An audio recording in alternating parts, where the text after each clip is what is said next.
Hey guys, no? Magandang araw sa ating lahat. So, commercial law na tayo, no? Pre-week lecture. So, syempre, pinaka-importante sa lahat na topic sa commercial law, magi-start po tayo sa corpo. Ngayon sa corpo, no, meron laging nauulit na topics, no? Sabihin ko na sa inyo, di-discuss natin later on. Akala ko ang nauulit na topic normally sa corporation law yung preferred shares, treasury shares, mga ganyan, no? Decreasing, increasing authorized capital stock, akala ko yan. It's wrong, no? I was wrong. Ang lagi palang nauulit na topic, no, aside dyan sa derivative suit, sa intra-corporate dispute, aside po dito sa tatakil natin, ang madalas palang tinatanong yung mergers and consolidations. Di ba? Ano, parang maganda talaga pag tinitingnan mo, pag sinagutan mo yung past 10 years ng bar exams, no? Kasi makikita mo talaga without bias kung ano ba talaga yung normal na natatanong. Normally na tinatanong, no? Kasi alam naman natin pag nag-discuss tayo, no? Ako, pag nag-discuss ako sa inyo, o kayo, pag nagbasa kayo, meron tayong personal bias kung ano yung gusto nating i-discuss. Di ba? Meron tayong favorite topics na sinasabi na kahit na hindi na masyado natatanong sa bar, tinatakil natin extensively, no? Pwede natin gawin siya sa review, kasi siyempre review, no? So mas mabagal ang proseso. Pero iba po sa three-week lecture. Dito dapat stats-based talaga kasi eto, reiteration na lang 'to nung mga nabasa niyo before. This is all about narrowing down na, no? Kung meron kayong dapat hindi makalimutan, ito dapat 'yun, no? Kasi alam naman natin na you cannot retain everything in your head, no? Kasi you only have siyempre limited lang yung MB o yung gigabyte ng utak natin. Especially sa first day, tatlong subjects to, polycom tax, di ba? Sa second day natin, civil labor lang. And then sa last day natin ng bar, tatlo ulit, no? So pinakamahirap ka kung isipin nyo, pinaka-technical sa lahat yung first day kasi may tax no? Yung basically, yung parang pinaka-minor subject doon, mahirap pa rin, no? So we need to, no? We need to strategize properly. Okay, so anyway, without further ado, let's start, no? So sa corporation law po, di ba, inter-corporate dispute, yan talaga, kahit na wala kayong mababasa sa revised corporation code na salitang intra-corporate dispute, ito po talaga tinatanong lagi. At I want you to master this one. Kasi hindi lang po siya tinatanong sa corporation law. Nagulat ako, ang dalas din po niyan tinatanong sa labor law, which is unusual kasi siyempre, labor law yan, bakit may intra-corporate dispute? Pero it makes sense kasi nga, kailangan nating ma-determine kung intra-corporate dispute o illegal dismissal case lang yan. Kasi pag intra-corporate dispute, regional trial court, no?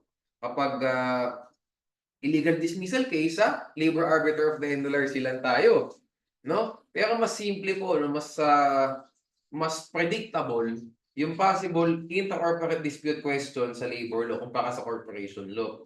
Kasi po sa labor law, ang usual naman na tanong sa inter-corporate dispute, yung is this person a corporate officer or an employee of the corporation? Yun lang naman ang topic dyan normally eh. Di ba? On the other hand, wait lang, kasi natin yung natin. Yan. Wait. Yan. Yan. Para mas tayo. Mas makuha ko talaga yung space dito. Ayan. Okay. On the other hand, sa corporation law, syempre, kailangan natin i-tackle extensively yung relationship test at saka yung nature of controversy test, no? At no, ang isip ko nga before, ang bias ko din, malamang hindi kayo sa relationship test tatanungin. Yan ang nasa isip ko before natin in-start tong discussion eh. Malamang tatanungin kayo sa nature of controversy test. I was wrong. You can be asked sa parehong test na to, no? Minsan, babagsak yung dispute sa nature of controversy. Minsan, babagsak yung dispute sa relationship test. Either way, no? So, let's tackle, no? So, ano ba sabi pag relationship test, di ba? Ang normal naman na problem dyan, no? Di ba, mayroon pang, di ba yung maraming scenarios yan, di ba? May between the corporation and the stockholders, directors, corporate officers, di ba? Tapos may isa dyan is among the stockholders themselves. May ganun na nakalagay dyan, no? Tapos mayroon pa yung against the state, di ba? Di ba? Between the corporation, partnership, association, and the public. May ganun pa, no? Between the corporation, partnership, association, and the state. between the corporation, partnership, or association and the stockholder, partner, member, or officer. And lastly, among the stockholders, partners, members, or officers themselves. So, pinakamadali, no? Ang pinaka-important po sa binanggit ko, yung Away Corporation at saka yung stockholder. Away Corporation at saka member, Away Corporation at saka director, trustee, no? Hindi ko na ilagay yung trustee. At Away Corporation at saka officer. O yung away mismo ng officer, director, trustee. Yun doon kayo, focus kayo doon, no? Madalang naman po, no? Seldom, unlikely na matatanong kayo ng relationship test tapos between the state and the corporation sabihin natin, no? Or between the state or between the public and the corporation, madalang 'yun, no? So focus tayo dun sa away corporation at saka yung miyembro, no? Yung basically yung yun nga, miyembro ng corporation or between the members. Okay, themselves. Okay, anyway. So, paano po tayo matatanong na kung papahirapan kayo? Kasi madali yan. Alam nyo kung madali yan. Like, halimbawa, talaga namang officer yung tao. Like yung sa labor case nga. Labor law cases, no? Corporate officer nga. Tapos, tinanggal siya ng corporation. Eh, di sa tapos, di ba? Pasok tayo sa relationship test. Right? Walang problema. No? Pero paano kayo papahirapan dyan? Ibahin niyo po ang stockholder of record at mere transferee. Nakakalimutan ko ilagay. Versus, mahilig ako, di ba? Pang ilang record na natin to na subject, no? Ang gusto ko talagang ginagawa sa pre-week, no? Actually, sa lahat, ganito gusto kong ginagawa eh. Pero ngayon ko gagawin sa pre-week. Ang gusto ko talagang ginagawa, stockholder, yung nag-ano ako, pinag-versus ko lagi. Versus mere transferee. Okay. Kukunin ko na ito, meron ng mga duktong-duktong na kahit na hindi ito kasali dapat sa discussion, sasali ko na. Ang stockholder of record, ito po yung stockholder na nakasulat sa stock and transfer book. Okay? On the other hand, yung mere transferee, malamang yan yung purchaser ng stocks sa subscriber or sa other stockholder. Okay? Bakit po natin kailangan pag-ibahin? Tandaan niyo po, magkakaroon ng inter-corporate dispute kung stockholder of record yung kalaban ng corporation. Kapag mere transferee lang yan, nakalagay naman po sa facts dyan sa bar question eh. Nakalagay dyan na of record ba siya or mere transferee lang. Pag nakita nyo mere transferee tapos ang tanong is this an inter-corporate dispute? Or does the ganun, no? Does the RTC, hindi pala. Tanong remedial yun, no? Is this an inter-corporate dispute? Doon pa lang ang sagot na dapat no. Kasi a mere transferee is not a stockholder of record. Mere transferee nga eh. So ano po ang option tayo? Kapag mere transferee ka, ang remedy mo is not to file an inter-corporate dispute. Ang remedy mo is to file a petition for mandamus. Who will you compel? Di ba? Mandamus yan eh, di ba? It's a petition to compel someone to do something. Okay. Who will you compel? The corporation, nakalagay sa Rule 65 yan, corporation. And what will you what is the act na what is the act? What are we praying for? Diba? We are praying for the corporation to perform a ministerial act. Ministerial act. Basically, this goes both ways, no? Baka bigla kayong surpresahin sa remedial law, may sagot na kayo. Example ng mandamus, no? So, kung di mo natin masyado natakil yung special civil action do sa remedial law, ito pa, take 2. Example yan. The corporation has the ministerial duty to register the transferee as a stockholder in the stock and transfer book, provided that the documentary requirements were provided by the mere transferee. Ano yan? Yung deed of sale. Ano pa? Yung copy, yung tawag dito, yung stock certificate. O yun naman ang kailangan dyan eh, di ba? Among others, depende na kung ano requirement nung, hindi na kapapahirapan naman nun, kung ano requirement ng corporation. Pero sabihin natin, ang requirements ng is yung deed of sale o yung deed of assignment, deed of donation, no? Basta yung deed, notarized, sabihin natin. Plus, nasa kanya po, nasa kamay niya yung stock certificate nung seller. Nung seller na stockholder of record pa. Magpapamandamos na yan. Kasi discretionary, hindi na po siya discretionary. Ministerial duty na siya ng corporation to register the transferee as the new stockholder of record. But before that, bago po siya maging stockholder of record, hindi po pwedeng magkaroon ng inter-corporate dispute kasi hindi pa siya recognized as stockholder of record. O ngayon, sige, offshoot pa isa bago tayo bumalik sa inter-corporate dispute. So, paano po yun? Attorney, sabihin natin, yung subscription ng subscriber, hindi pa fully paid. Ayan.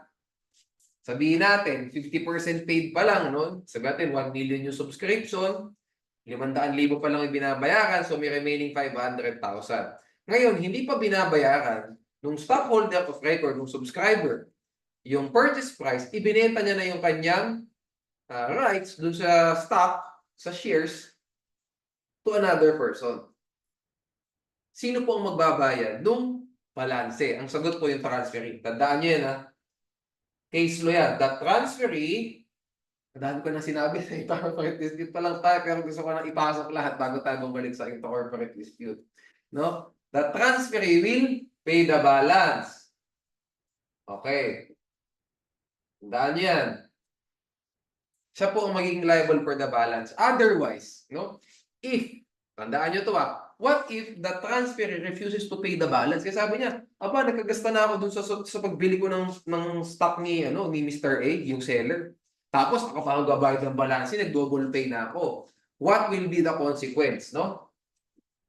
The corporation, no, can refuse to register the transfer. Can refuse to record the transfer. Okay? In other words, no, the sale will only be valid or the assignment will only be valid, the contract will only be valid between the transferee and the transferor. It will not be recognized by the corporation kasi with respect to the corporation, the subscription was still not fully paid. Since it is still not fully paid, it cannot be transacted between people. Okay? Between buyers and sellers. Okay, so mangyayari po dyan, hindi po magagrant yung mandamus. Kasi now, the corporation has the discretion not to recognize that sale. Di ba? Ganun lang. Hindi na siya ministerial, lagi na siyang discretionary. Kasi di mo naman na-comply lahat ng requirements under the law. No, for the valid transfer of the stock and for it to be recognized by the corporation. Okay. So, tandaan nyo, stockholder of record dapat, before that, hindi po pwede maging inter-corporate dispute. Okay, sige. O ngayon, sige, tackle natin sa labor law, no? How can there be a corporate officer? Okay. So, sige, ipasok na natin to kasi hindi natin alam, baka ito ang decision sa corpo, no? So, versus tayo ulit, no?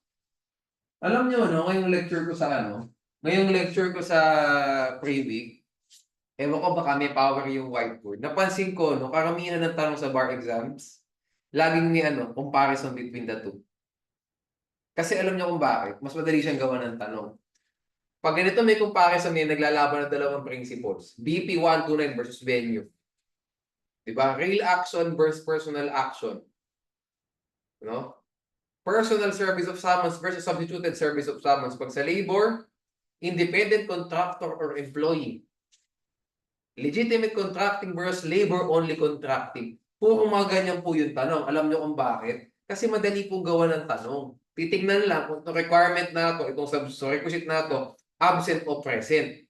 And then, ang dali pong i-testing kung anong talaga ng estudyante, ng bar examinee, yung sinusulat niya. Kasi kailangan ma-distinguish mo ng tama yan. You will know how to distinguish something if you really understand kung ano ba each line doon. Ano each item. Itong isa, dismissible with prejudice. Certification against forum shopping pag non-compliance. Pag sa verification, if hindi na-comply, di ba, formal defect lang. It is not a ground to dismiss the case. Di ba? It can be corrected. It can be it is curable by mere amendment, di ba? Okay. Anyway, next tayo bago tayo tumalun sa nature of the controversy test. Okay. Next is corporate officer versus employee. Alam naman natin na kapag employee, labor arbiter, di ba? Ito yung distinction. Pag corporate officer ang tinanggal, RTC kasi intra-corporate. Bakit po intra-corporate dispute, no? Ipasok natin, sabihin natin, gagawin natin specific dahil sa corporate tayo tatanungin. Bakit po ang pagtanggal sa corporate officer considered as intra-corporate dispute? Unang-una sa relationship test, it is a dispute between the corporation and the corporate officer. So, pasado. Ay, wala yung check mark. Okay. Yeah. So, pasado. Sa nature of the controversy test, pasok po ba, pasado po ba? The answer is yes. Because in order to determine the validity of the dismissal of a corporate officer, we need to check the corporation code. Was there a valid dismissal of corporate officer? Or we need to check the bylaws. Diba? Correlative rights and obligations. Diba? Under the corporation code and the rules of the corporation. Okay? Yun. So you get the point. Obtain the required vote para matanggalin si officer and so on and so forth. Okay, so kaya po siya naging intra-corporate dispute. Okay, with that being said, how do we know if a person, if this person is a corporate officer? Tandaan niyo dalawang requirements na to. Do not forget this. Kung di naman sa corpo magamit, sa labor baka magamit yun. No? Dalawa. Ayan. First requirement is the office must be indicated, okay, either in the articles of incorporation or the bylaws. Either will do. No, either, no? Sabihin natin, kasi malamang yung president, treasurer, at saka CORSEC nasa articles of incorporation yan. Pero paano yung mga VP? EVP, di ba? Matataas na yan. Pag EVP ka, candidate ka na for, yun nga, head ka na ng company later on. Corporate officer yan. Saan ipinapasok normally yung office? Dito sa bylaws. Okay pa din. And the next requirement is, must be appointed by the board. Tandaan nyo. So, attorney, paano kung indicated sa bylaws yung office? Kaya lang po, ang nag-appoint sa kanya, yung CEO. Ganyan natin Sabihin natin, the position of EVP. This was indicated in the bylaws. Okay? But, he was appointed, no? Itong EVP, he was appointed by the CEO or the president, di ba? Tanong, attorney, can we consider this as a corporate officer? The answer is no. Kasi kailangan board of directors po ang mag-elect o mag-a-appoint dun sa EVP. May botohan yan. Sabihin natin kung 10 yung directors, dapat 6 out of 10. Sabihin natin kung kung present lahat. Diba? Present lahat sa para sa election o appointment nitong EVP na to. 6 out of 10 dapat in his favor. Paano kung hindi? O hindi siya maging EVP? You get the point, no? Basta dapat board po, hindi CEO o president. Alam naman natin na ang CEO, yung president, malaki po yung latitude ng powers niya. May power din niya mag-appoint ng tao, di ba? Mag-hire ng tao. Pero pag siya po nag-hire, tandaan niyo to. Kapag CEO o president ang nag-hire, always employee, guys. Always and forever employee. Okay? Kailangan the board must appoint that person. Okay?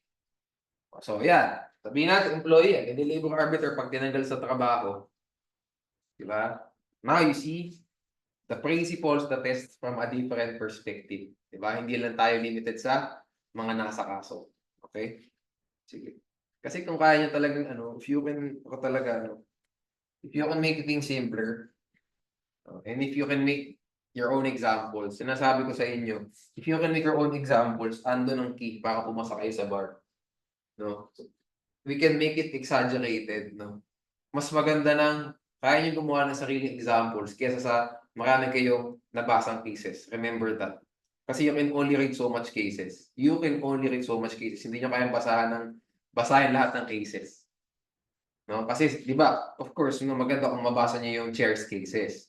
Pero yung cases from 2021 to 2023, di ba yun ang cut-off? I doubt mabasa niyo lahat. Kasi 15 justices po. Tapos babasahin natin lahat ng decisions. That's almost impossible. Okay? At the end of the day, you will go back to the basics. And you can only understand the basics if you can make examples out of the basic principles, requisites, conditions, and so on. That's why if we have to choose, no? Bias na lang tayo. Magbasa ng kaso o kaya mo gumawa ng sariling example? Doon tayo sa kaya mo gumawa ng sariling example. Kasi at the end of, kasi kahit ano mangyayari, kaya mong i-wing. You can wing it. Kahit di mo man nabasa yung chair's case, if you can make sense of the requisites, if you get the requisites, you have a fighting chance para makapasa ka sa bar. Okay? Let's move.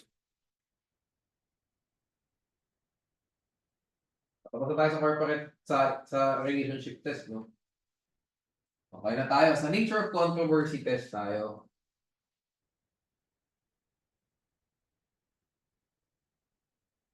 Sige, dito muna tayo, no? Pasimplay natin. Pag tinanggal mo ang isang empleyado, sabihin natin, nagtanggal ka ng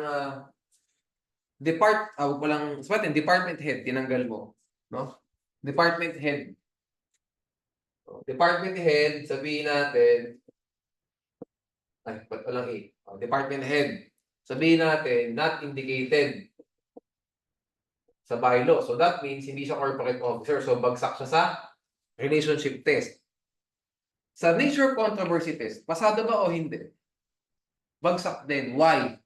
Because his rights and obligations, no, will be his rights and obligations under the labor code will be determined, will be analyzed, will be applied to his case. The rights and obligations under the labor code will be applied in his case. Okay? Hindi po kasi corpo code. Hindi yung bylaws ang gagamitin para malaman kung na-dismiss ba ng tama o hindi itong tao na to. Gagamitin mo labor code. Okay? Di ba? Was there a just cause? May serious misconduct ba? May willful disobedience ba? May abandonment ba? Di ba? May loss of trust and confidence ba? You get the point. On the other hand, sa corporation code, ang gagamitin mo nga, was there a valid removal? Were the bylaws followed for the removal of this person? No? Ganon, something like that, no? Okay. So yan, ang tip ko sa inyo, no, for the purposes of mastering itong nature of controversy test, titingnan nyo lagi kung anong luba ang gagamitin para malaman natin kung natanggal ng tama o hindi yung tao na to. Are we using corpo code or labor code? O, yun ang yun ang unang comparison dyan. Okay? Diba? Kasi pag empleyado ka dito, empleyado, EE. O, pag corporate officer ka dito, along with the bylaws. Next. Rights, corpo code versus civil code.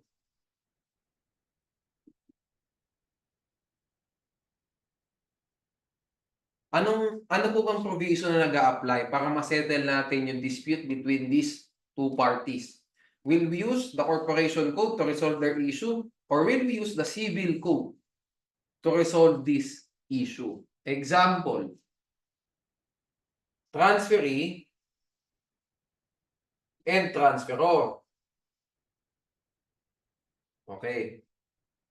Sabihin natin, si transferor, he refuses to surrender yung stock certificate. A transferee, even though fully paid na, ayaw pa rin ibigay. So attorney, what will the transferee file against the transferor? Di ba? Action for specific performance.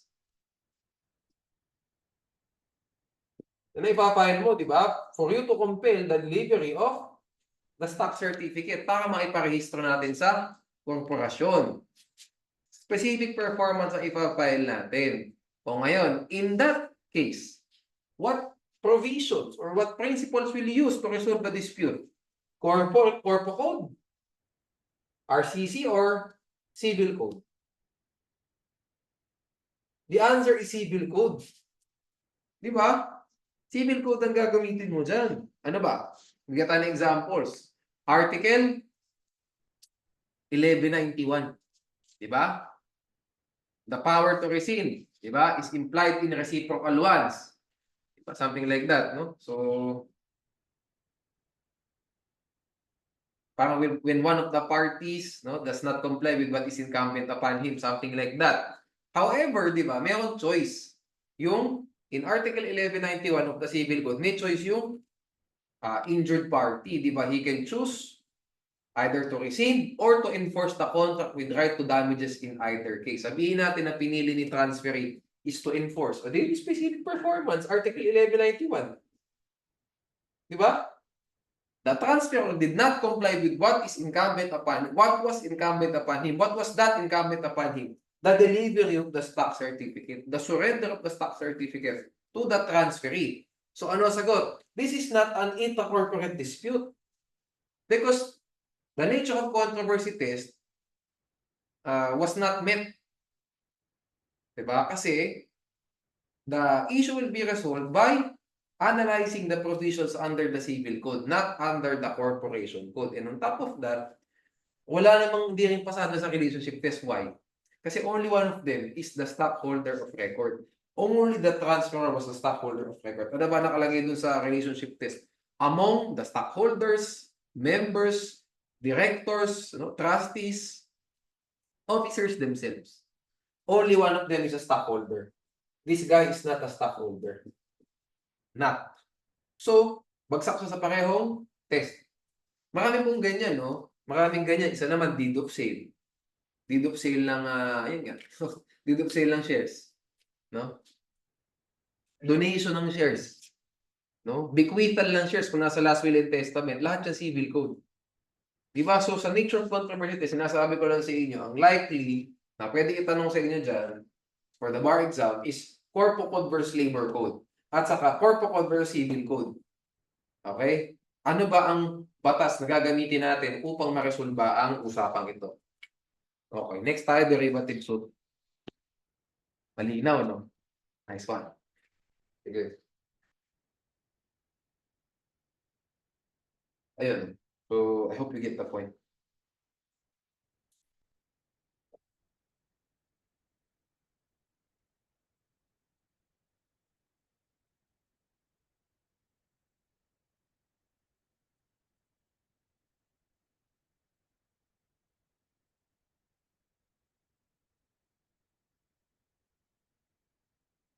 Guys, sa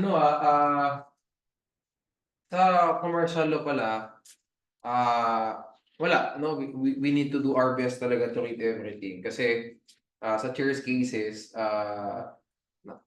chinek nga namin, halos wala talaga eh.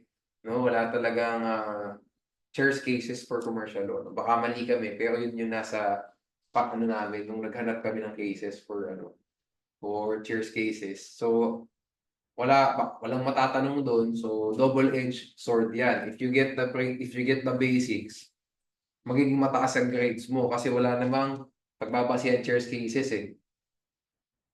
No? Pag hindi maganda yung basics natin, hirapan tayo. Kasi, doon kasi kukuha for the most part ng bar questions. Diba? Unlike halimbawa sa labor law, napakadaming labor law cases, 33 ang count ko. Baka mga 5 pwedeng lumabas, no? Hindi natin alam. Baka mga 5 lumabas doon. Diba? May 5 points, meron pa ng extra 5 questions na tama kung mababasa natin yun. Cheers cases, no? However, no? Sa commercial law nga wala masyado. So, ang suggestion ko talaga dito, sabihin natin natapos na kayo sa first read, you're done. No? Na lahat po ng nasa syllabus na bilugan na natin or na highlightan na natin na tapos na. Suggestion ko sa next read nyo, yung puro talaga, popular topics. No? Kung hindi mo matakil dito, sabihin natin, you need to read it on your own. Like halimbawa, sa sa intellectual property law, no? Di ba tatlo yan? Patent, trademark, at saka copyright. Kung hindi ko matatakil yung patent dito, I suggest i-discuss nyo po, no, sa sarili nyo, basahin nyo ulit yung 3 requisites, di ba? For an invention to be patentable, di ba? Ano yan? Yung novelty, no? Novelty involves an inventive step, di ba yan yun? Ay, 4 pala, industrially applicable, no? May kulang pa ata akong isa, no? Yung prior art something. Okay, nawala sa loob ko.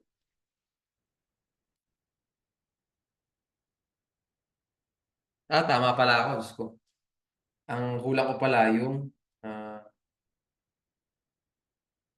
the technical solution of a problem. It is a technical solution, no? Of a problem in any field of human activity. Hindi naman kasi doon lalabas ang tanong, no? So, tandaan nyo dito sa requisites for patentability, sabihin natin, hindi ko na matatakal dito. Ang usual na tanong dyan, novelty versus non-prejudicial disclosure. Okay? Kung di mo kita tanongin dyan, baka tanongin ko sa right of prior user. Okay? Sige. Anyway. So, yan. Itatakal kasi natin dito, no? Napansin naman natin sa stats, ang laging talagang tinatanong sa bar, fair use sa copyright. Fair use versus copyright infringement. Doon naman lagi eh. How do we determine if something was copyrighted, no?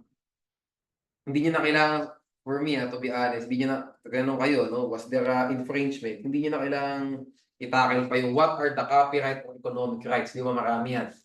Ang sagot niyo dapat agad, fair use. That's the magic potion for copyright. Kasi pag commercial, yung purpose, no? The reproduction of the copyright of the intellectual or artistic creation was for a commercial or business purpose, ang sagot dyan, infringement yun. Pero if it was for the purposes of education, teaching, criticism, comment, and so on, no? Ano siya, fair use. Guys, alam niyo kung bakit yun ang pwedeng matanong talaga sa intellectual property law? Kasi very timely ang copyright na yan. Ano ba content online ngayon, no, sa social media? Marami pong content na reaction videos. Diba, mag-play ng video, tapos i-reactan kung tama ba to, tama ba yung ginawa, and so on, no? Funny ba yan, di ba? Tumatawa, and so on. Reaction video is an example of reaction video. Pwede siya makover ng doctrine of fair use. Pwede siya makover kasi nga, depende, no? Kung gaano ba ka, case to case basis talaga, guys, no? Kaya iba, yung mga nag-react lang na wala namang input talaga, no? Tumatawa lang dun sa gilid, may exposure siya to infringement kasi you did not transform, diba? You did not transform the intellectual or artistic creation. You did not put your own spin to it. Pero sabihin natin, kinritik natin yung hearing, no? Sa Senado, mga ganyan, hearing sa Congress. May sinabi tayong mga own inputs. Pwede natin sabing fair use yan kasi you reproduced, no? You broadcasted the video, no, for the purpose of criticism and comment. Covered siya ng fair use. Anyway, sige. Later on yung takal doon. Derivative suit.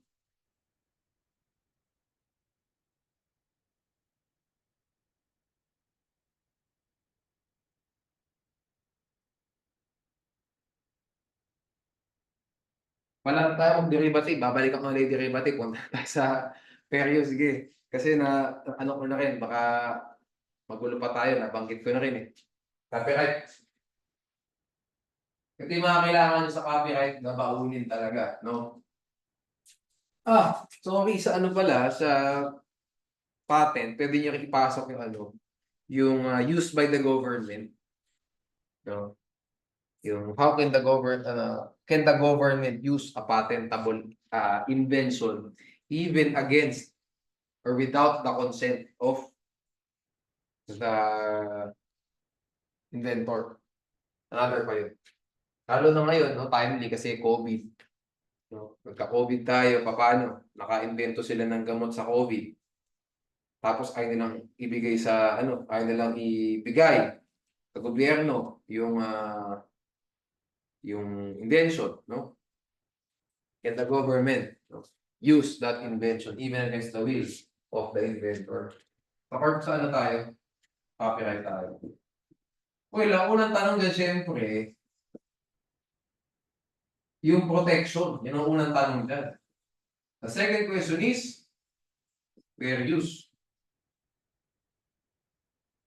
Fair use. Yeah.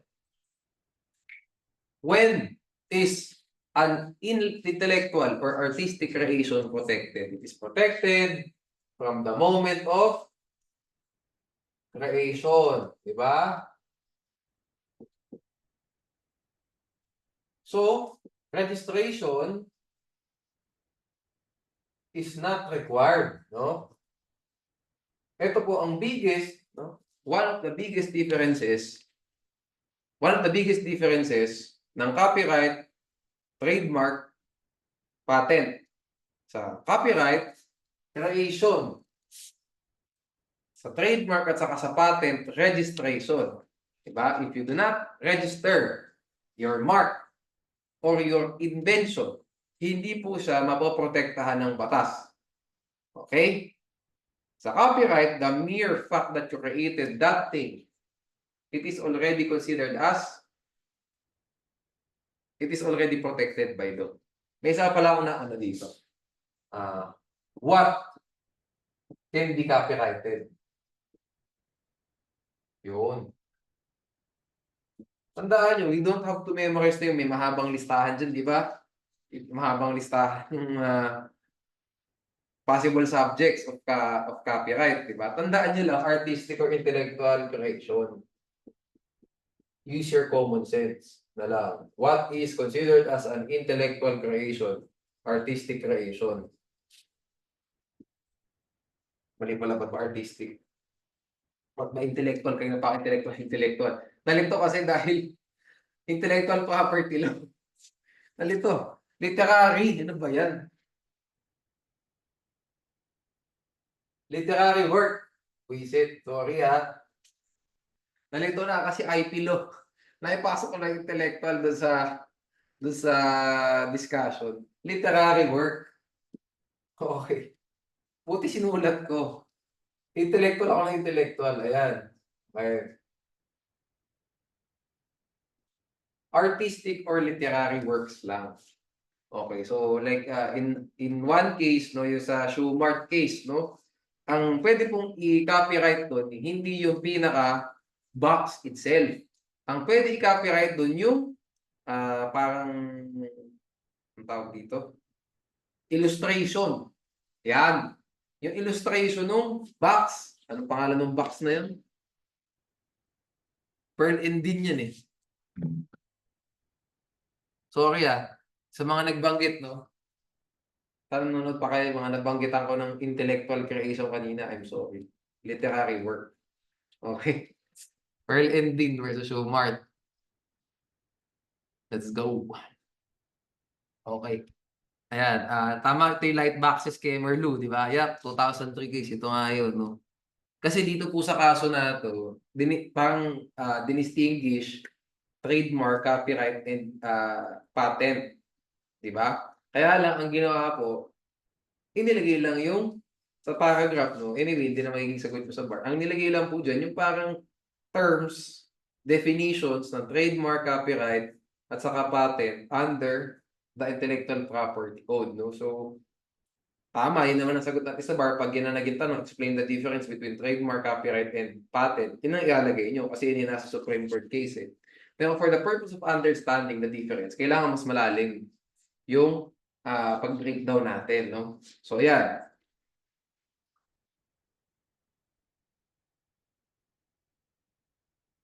Yun. Pictorial illustration, yun. Yung pictorial illustration nung yung pictorial illustration nung paggawa yung pictorial illustration ng Lightbox, yun ang copyrightable. Pero yung Lightbox itself, it is not copyrightable kasi hindi po siya artistic or literary work. Malamang hindi literary. Di ba? Malamang hindi literary. Literary is, books, di ba? Novels, and so on. Non-fiction articles, no?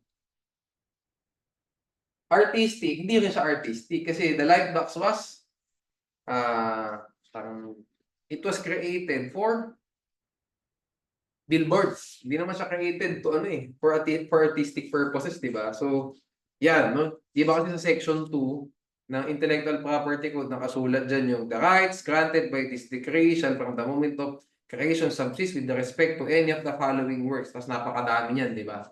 Pictorial illustrations, prints, advertising copies, labels, tags, and box wraps. Masyadong, it will overload your brain. Di ba? Hindi siya practical pag sa bar tayo magsasagot. So, tandaan nyo, just, parang stay in the box, bro. Stay in the box. As I said sa Pearl Indian version of Mark, stay ka lang doon sa box na yun. Small box, which is artistic or literary works. Now, use your common sense kung yung thing or yung subject na pinaka-copyright, it is still an artistic or literary work. Okay. O baka mark na siya. Pag mark siya, hindi siya dapat copyright, no? Kasi dapat trademark siya. Okay? You get the point. Basta tandaan niyo yan, artistic or literary work. Okay? Now, doon tayo sa naman, no? What cannot be subject of copyright, no? So, tandaan niyo lang tong just in case lang, no, before we move to the doctrine of fair use. Okay. Section 2 sinabi ko. Section 172. I'm sorry. Basta section 2 sinabi ko. Section 172. Okay. Literary and artistic works. No? Okay. Ayan. Unprotected subject matter. So, ang tatandaan nyo lang dyan, idea, procedure, system, okay, method of operation. Sabihin natin, no?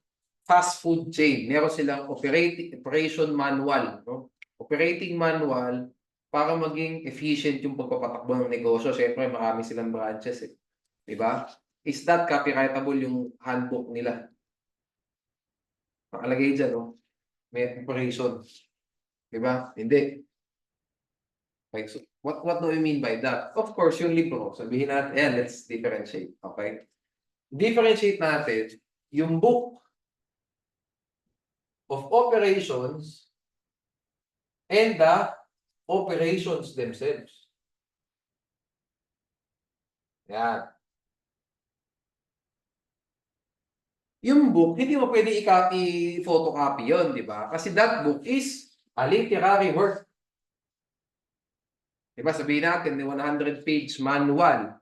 Yung 100-page manual na yun, hindi mo pwede i-photocopy tapos ibenta mo sa iba. But the operation itself pwede. The idea, yan yun.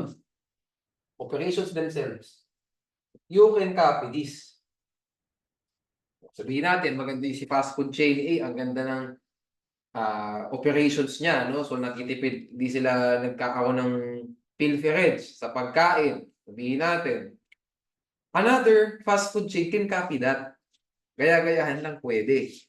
No? So gayahin nila, isulat nila yung sarili nilang ideas, kaya nga po idea katabi ng operation eh. Yan kasi idea. Yung idea na yan, yung method of doing business itself, hindi po siya copyrightable. Kaya pwede kang mangopya ng business model. Paano ba ang modelo ng business mo? Franchising ka ba? Paano ba? Nangungutang ka ba? Paano ba? Naghahanap ka ba ng investors? Business model yan. This is not copyrightable. Ang copyrightable kapag nilagay mo na sa manual, tapos yung manual na yun. Yung manual lang, okay? Yung book lang ang copyrightable, no? Kasi literary work na siya. But, no?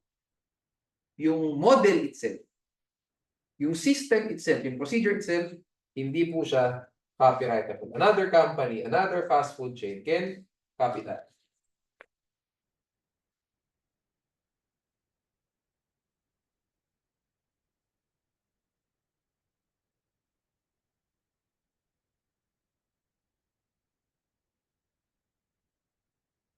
Okay. Ano po yung mga nakalagay dyan? Yun yung first chunk eh. May memory serves me right. Yeah, ito yung first chunk. Hanggang operation. Operation. Okay. Tapos, pwede natin ipasok concept. Ito yung next. Concept, principle, discovery. Okay, mga equation, hindi mo pwede i-copyright. Ikaw lang ang pwede gumamit ng equation na yan. Hindi pwede yun, no? Or mere data. Data. Hindi din. Okay? Tapos, news of the day. Ayun. Ito, meron naman ng kaso for this one, di ba? Yung news itself, yung balita itself, this is not copyrightable. But, the video covering the news, this is copyrightable. Kasi the medium, ito pala, tandaan nyo na lang, no? The medium is copyrightable. No? The medium where the news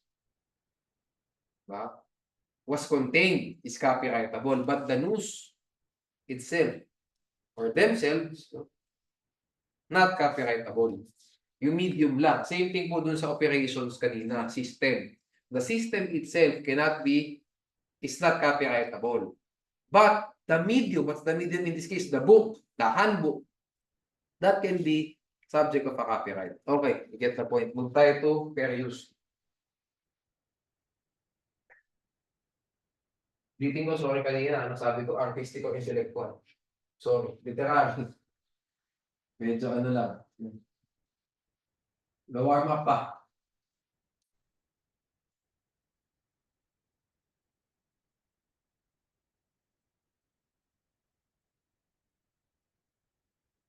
Okay, fair use. Ano po yung mga purposes? No? Tandaan nyo sa fair use, pag ito nabanggit sa bar, may dalawa kayong kailangan sabihin. No? Kailangan nyo sabihin yung 4-factor test at saka yung criticism, comment, teaching, and so on. Including multiple copies in a classroom, something like that. Let's go there. Kailangan nyo masabi pareho. Para wala na talagang masabi sa inyo yung examiner automatic 5/5 na agad kayo. Okay, so ito. The fair use of a copyrighted work for, ito yung first chunk, no?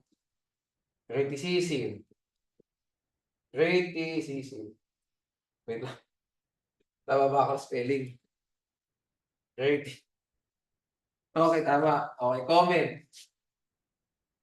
Halo pa ako sa spelling bee. Okay, comment. Ayan. Next. News reporting.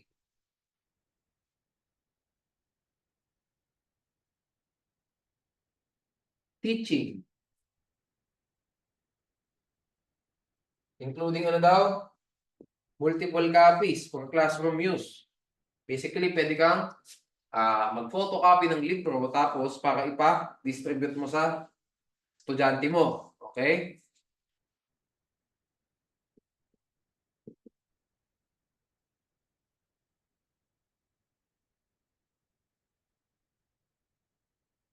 Scholarship. Dito ka papasok yun.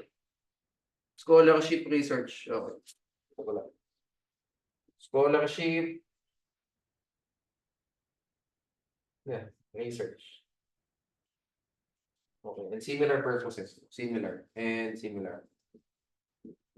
Ito yung first chunk na kailangan yung tandaan. First chunk. Yung second chunk nyo, ito yung tinatawag ko na PAIN. P-A-N-E.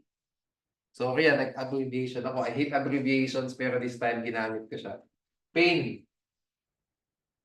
Purpose. Amount. Nature. And effect. Anyway, let's tackle muna yung first chunk, no? Criticism comment, no? Normally po sa bar, ito tinatanong lagi. Yung teaching na yan. Kasi nakalagay po dyan, specifically sa section 185, nakalagay specifically yung copies for classroom use. Kapag nag-reproduce po ng copies for selling, for business, hindi na siya fair use kasi nga the section itself says that the copies must be for classroom use. And ko-combine pa natin siya sa 4-factor test, yung purpose ng copying. The purpose was for economic, business, commercial purposes, not for classroom teaching, di ba? Purposes. Pag back-to-back niya, binanata niyo ng 1-2 combo ng ganun yun, automatic 5/5 kayo. Wala nang masasabi sa inyo. Okay? Anyway, no, sa akin lang, baka batuhan kayo ng curveball, magtatanong sa pairs, pero dito napapasok sa criticism comment. Nag-iisip ako ng possibility, no. Paano pag medyo medyo sanay sa social media yung examiner. Okay? Tapos yun ang isang possible question, no. What if nag-upload sa social media ng commentary niya about the Senate hearing, sabihin natin, about congressional hearings. Sabi ko nga sa inyo. Or about a viral topic. Yung viral topic na yon kinover sa balita. O yan, sabihin natin, may nangyari, may trending topic. Siyempre, may balita. O ang ginawa nung influencer, ng content creator, kinuha yung clip nung balita na yon. Diba? That's a medium. Copyrightable yun, diba? The news itself is not copyrightable, but the medium containing that news is copyrightable, such as yung news broadcast. Ang ginawa ng influencer, kinuha yung news broadcast, nag-react siya ngayon. Ano ba ang nangyari? No? Ba't ba ganito ang health condition ni ganito? Sabihin natin, ang balita, nagkasakit ang isang artista. Yun ang sabi sa TV station, sabi ng balita, ng news program. O ngayon sabihin natin, may medical professional na nag-react. Ang sakit po na ito ay ganito. Ito po ay madaling gumaling. Blah, blah, blah, blah, blah. Basta, no, mag-ingat lang tayo lagi and so on and so forth. Ganyan yung dialogue ng medical professional. Tanong, is that covered by fairness? The answer is yes. Kasi the copyrighted work, what's the copyrighted work in this case? Yung news broadcast, the medium, it was for commentary purposes. Tandaan nyo yan. Okay? Okay ngayon. Nasettle natin yan. Let's go to the pain. Okay? Ito yung 4-factor test. No? Nakalagay po dyan sa section 185. No? In determining whether the use is fair use, blah, blah, blah, is fair use, the factors to be considered shall include first one. Ang pinaka-important yung una. The purpose and character of the use, including whether such use is of a commercial nature or for a non-profit education purposes. Okay? Remember that. Okay? Kaya lang ngayon, attorney, ang hirap, di ba? Pag nagkaroon kasi ng reaction video sa social media, educational siya, dahil tinuturuan natin yung publiko, pahirapan ko ng konti di sarili ko, ha? Kasi tinuturuan natin yung publiko, paano ba ang sa atin, medical, no? Paano ba ang medical advice dito sa nangyari natong sakit, no? Paano gagaling, paano maiiwasan, and so on. Kaya lang, may kita. Di ba, may kita eh. May mga social media apps na may kita ka pag nagba-viral yung video mo. So ngayon ang tanong, what is the purpose and character of the use? Kailangan mo ng 4-factor test. Siyempre, go ka to the side na fair use siya. Okay, kasi the main purpose of providing that video is for commentary. Okay?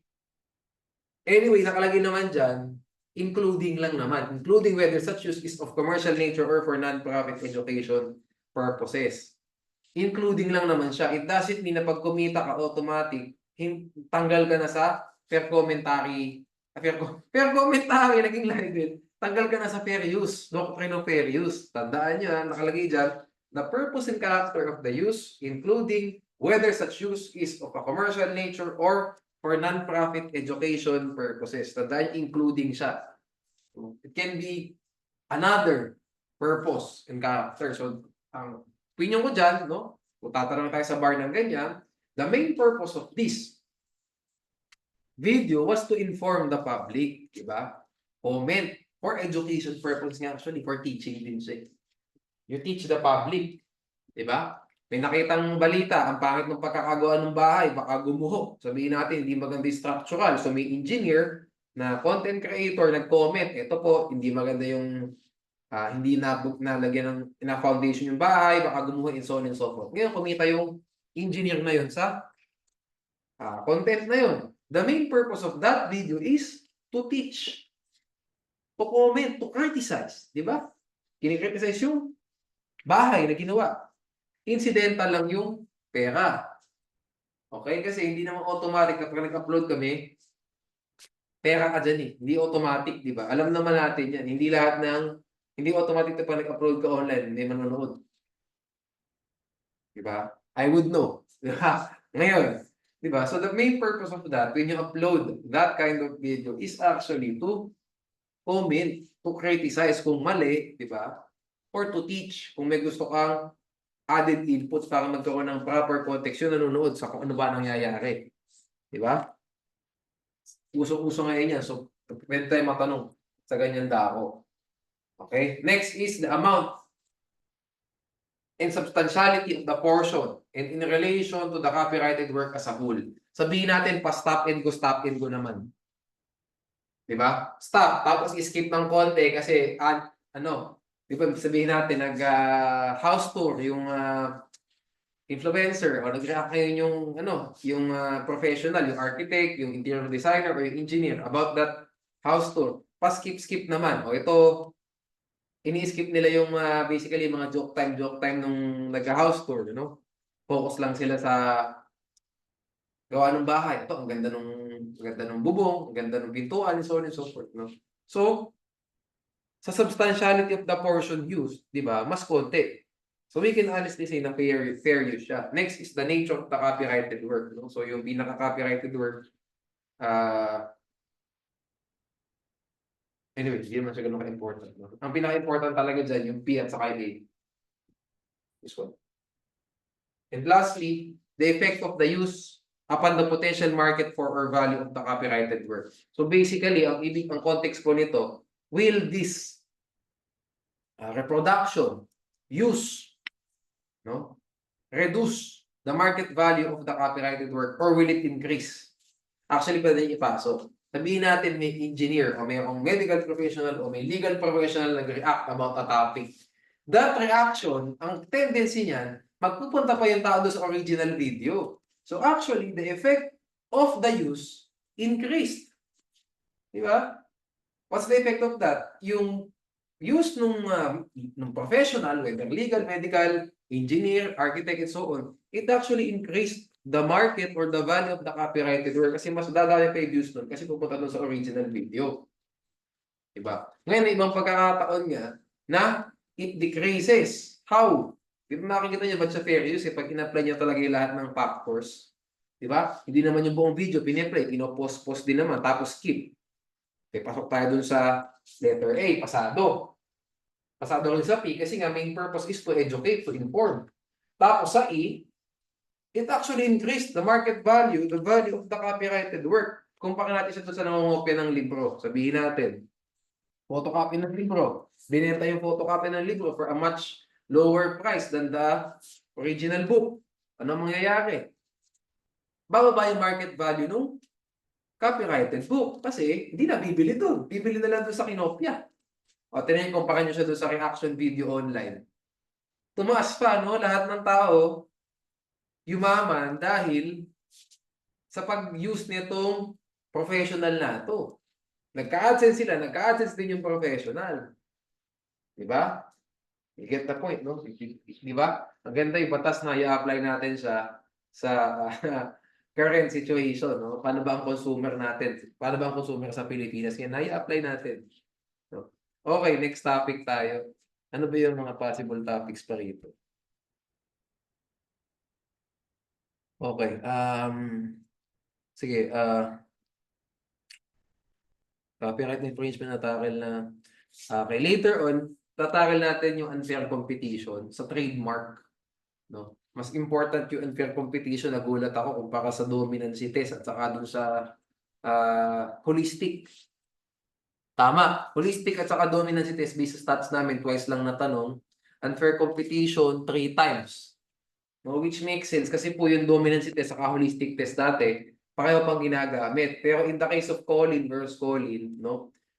If tama ba ako sa Colin? Basta may case, no? Abandon na po yung holistic. Dominancy test na lang nowadays, no? Wala na pong holistic test. No? Abandon na ng court yung I think confident naman ako dun sa ano na yun, sa sinabi kong Colin case, no? Pero I will just make sure bago tayo mag-move sa next topic, i-make sure ko na lang din, no? Para sigurista tayo.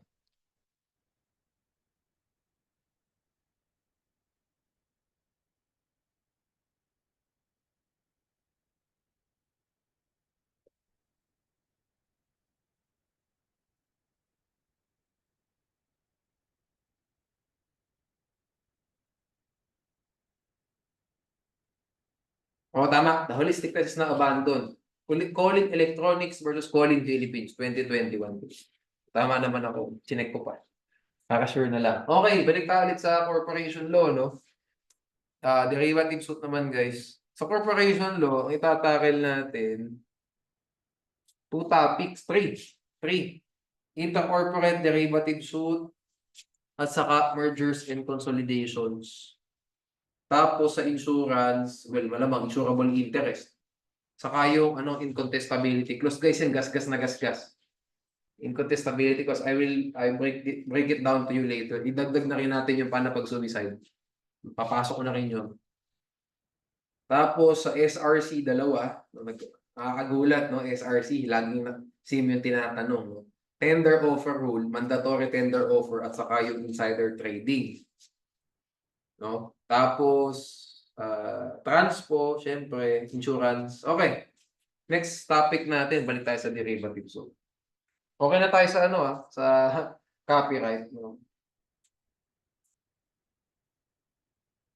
Whatever is in trademark, patent, basahin nyo na lang sa pre-week natin. The pre-week, 43 pages. Okay. Move tayo.